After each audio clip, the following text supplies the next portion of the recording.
La différence entre quand en un seul mot et avec la lettre D à la fin et quand en deux mots. D'une façon brève, quand est-ce qu'il faut écrire quand avec la lettre D à la fin et quand est-ce qu'il faut écrire quand en deux mots. Retenons simplement que quand en un seul mot et avec la lettre D à la fin introduit une proposition qui exprime le temps lorsqu'il y a un rapport avec le temps. Quand en deux mots est formé de deux mots, comme je viens de le dire, que et un, qui est soit une préposition, soit un pronom. En français facile, quand est-ce qu'il faut écrire quand en deux mots? Ce que vous allez retenir, c'est de savoir simplement, ou bien de chercher à décomposer quand dans la phrase.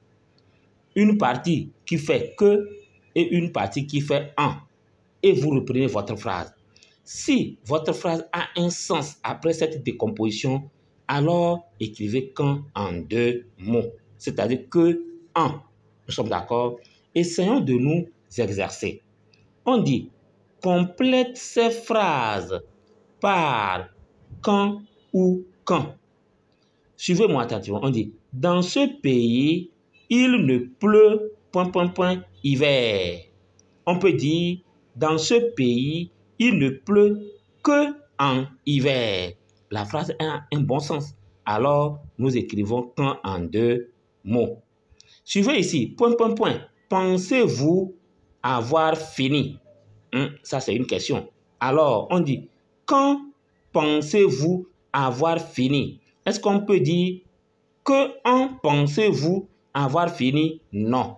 Alors, nous écrivons quand avec ou bien quand en un seul mot. Ce n'est pas fini. Il ronfle, ... il dort. Essayons de décomposer que et en. Voici la phrase aura un bon sens. Il ronfle, que en il dort. La phrase n'a pas de sens. Alors, nous écrivons quand en un seul mot. Et il ronfle quand il dort. Dites-moi dans les commentaires. Ils ne viennent ... cas d'urgence. Je reprends. Ils ne viennent ... cas d'urgence. S'agit-il de quand en un seul mot ou bien de quand en deux mots? Au revoir et à très bientôt.